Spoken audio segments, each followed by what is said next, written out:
I'm Triparna Ghosh from Geological Survey of India. I'm a geologist working there as a paleontologist in the paleontology division of GSIWR. Generally, if you see here, all the fossils are being displayed. It starts from the invertebrates and it moves on to the plant fossils over here. Here you can see the leaf imprint over here. ये जो है, this is very important because ये हमारे vertebrates के हैं. तो this is a dinosaur egg fossil. जो सौरोपॉडियन eggs होते हैं, जो वेजिटेरियन जो डायनासोर्स होते हैं विच आर कॉल्ड सौरोपॉड्स, उसके एग्स हैं. ये जो है आपके डायनासोर के बोन्स हैं. ये डायनासोर का वर्टिब्रा है.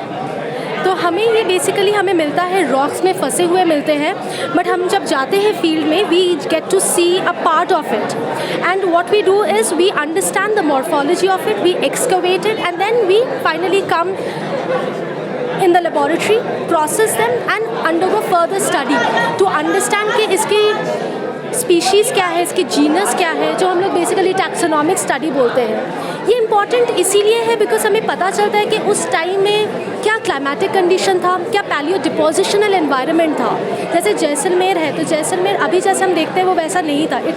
इट वाज एक ओशन हुआ करता था उधर पे, जिसके वजह से हमें उधर पे शार्क्स भी मिलते हैं. शार्क फॉसिल्स मिलते हैं, उसकी दांत मिलती है हमें फंसे हुए अभी रॉक्स में. अभी के जो फॉसिल्स हैं उसमें हमें मिलते हैं वो. तो डायनासोर सबसे ज़्यादा इवॉल्व हुआ मीसोजोइक पीरियड में, और फाइनली वो क्रिटेशियस में जाके वो एक्सटेंट हो गए हैं.